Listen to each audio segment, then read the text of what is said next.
नमस्कार, मैं रीमा प्रसाद। चुनावी प्रदेश असम की आज बात करेंगे। असम वो प्रदेश है जो अपनी खूबी खामियों के लिए चर्चा में नहीं रहता है, बल्कि मियां मुसलमान के लिए चर्चा में रहता है। और ये मियां मुसलमान जैसे शब्दों का इस्तेमाल करने वाले पूर्वोत्तर के योगी हैं। आप नाम समझ ही गए होंगे, हिमंता बिस्वा शर्मा की मैं बात कर रही हूँ। अब जब बार बार मियां मुसलमान का उन्होंने जिक्र किया, कई सारे ऐसे बयान उन्होंने दिए, तो सवाल उठने लगा कि इतना खुलकर मुस्लिमों का विरोध क्यों करते हैं। जब एक निजी चैनल के इंटरव्यू में उनसे पूछा गया तो उन्होंने दो टूक जवाब दिया। उन्होंने कहा कि नहीं नहीं, भारत सेकुलर देश है, हम क्यों मुसलमानों के पीछे पड़ेंगे। हम तो मियां मुसलमान उनको कहते हैं जो बांग्लादेश या दूसरे देशों से आए हुए हैं, जो अप्रवासी हैं, इसलिए हम उनको टारगेट करते हैं और उनके लिए हम बार बार ऐसे स्टेटमेंट इसलिए दोहराते हैं ताकि जल्द से जल्द घुसपैठियों का मुद्दा खत्म हो और वो यहां से चले जाए, मतलब असम छोड़कर चले जाए। दो स्टेटमेंट मैं आपके सामने रखने जा रही हूँ। एक स्टेटमेंट नहीं बल्कि एक वीडियो है। एक एक्स पर आपने देखा होगा, ट्विटर पे आपने एक वीडियो देखा होगा जिसमें हिमंता बिस्वा शर्मा के हाथों में गन है और सामने कोई मुस्लिम है। और इसके बाद पूरे देश में बवाल मच गया, मामला थानों वानों तक भी पहुंच गया, अदालत तक भी पहुंच गया और उसके बाद ऐलान फंड में उसे रिलीट किया गया और कहा गया कि नहीं नहीं, हमारी कोई ऐसी मंशा नहीं थी। एक और वाक्य का मैं जिक्र करना चाहूंगी जिसमें असम को लेकर उन्होंने ये कहा कि कोई रिक्शा चालक अगर मुस्लिम है और वो आपसे 5 रुपया मांगता है तो उसे 4 रुपया दो, इतना तंग करो कि वो खुद ही चला जाए।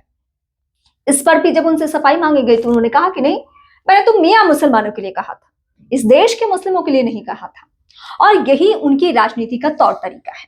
तो आज मैं आपको बताने जा रही हूं कि क्या मियां मुसलमान करने वाले हिमंता बिस्वा शर्मा आसानी से चुनाव जीत लेंगे, क्योंकि असम भी वो प्रदेश है, भारत के जो 3-4 चुनिंदा राज्य हैं जहां पे मुस्लिम बहुलता है, मुस्लिमों की संख्या ज्यादा है। तो असम के बारे में भी दावा किया जाता है कि 30% मुस्लिम इस प्रदेश में है। और जब से हिमंता बिस्वा शर्मा, आप यकीन नहीं करेंगे कि एक वक्त में इतने कांग्रेस के चर्चित चेहरा रहे और तब लाइमलाइट में नहीं आते थे, बीजेपी में आते उन्हें ऐसा हो गया कि ऐसा लगता है कि वो सीएम योगी आदित्यनाथ, मतलब यूपी के सीएम के नक्शे कदम पर चलना चाहते हैं। और इसी नक्शे कदम पर चलते हुए उनकी मंशा ये नहीं है कि वो असम संभाले, वो राष्ट्रीय राजनीति में भी दखल रखना चाहते हैं। और इसीलिए इस बार के चुनाव में फिर से वो वही सारे स्टेटमेंट दोहरा रहे हैं, वही सारी बातें कह रहे हैं, जिससे कि एक मुश्त वोट हिंदुओं का उन्हें मिले और मुस्लिमों का उन्हें वोट चाहिए भी नहीं। हालांकि मुस्लिमों के आरोप पर उन्होंने एक और बात कही, अपनी निजी जानकारी दी। उन्होंने कहा कि मेरा जो ड्राइवर है वो मुस्लिम है। अब आप सोचिए जरा, उनका ड्राइवर मुस्लिम है और हिमंता बिस्वा शर्मा का भाषण मुस्लिमों से खत्म होकर मुस्लिमों पर ही खत्म होना है। हालांकि वो इसको अलग तरीके से डिफाइन करते हैं कि नहीं, मैं मुस्लिम नहीं कहता हूं, मैं मियां मुसलमान कहता हूं। तो आप समझ जाना कि ये मैं बांग्लादेशी या घुसपैठी जो मुसलमान है उनको कहता हूं और वो हकमारी करते हैं हमारी। इस तरीके से उन्होंने बार बार स्टेटमेंट दिया है और ऐसे हालात बन रहे हैं कि ऐसा लग रहा है कि गौरव गोगोई बहुत चर्चा में है और कांग्रेस पार्टी भी वहां पे अच्छे से चुनाव लड़ रही है।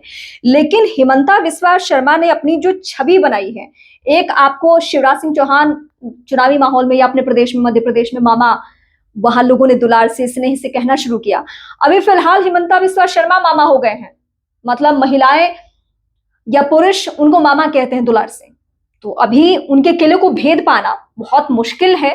लेकिन फिर भी कांग्रेस पार्टी या गौरव गोगोई को भी मैं, कांग्रेस पार्टी के हैं इसलिए बहुत ज्यादा लाइमलाइट में नहीं रहते हैं, नहीं तो अगर आप संसद में उनका भाषण सुने या जितनी संजीदगी से वो बात करते हैं, उनके ऊपर तो आरोप ये लगाते हैं कि पाकिस्तानी एजेंट है हिमंता बिस्वा शर्मा।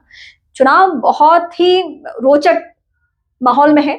क्या होने जा रहा है ये आपको बहुत हद तक पता भी है, क्योंकि अगर सामने हिमंता बिस्वा शर्मा जैसा कट्टर हिंदुत्व का चेहरा हो तो जाहिर सी बात है कि मौजूदा वक्त की राजनीति जहां हिंदुत्व पर जिसने जिसने बात की उसे बहुत फायदा मिला, आप यूपी जैसे प्रदेश को देख सकते हैं।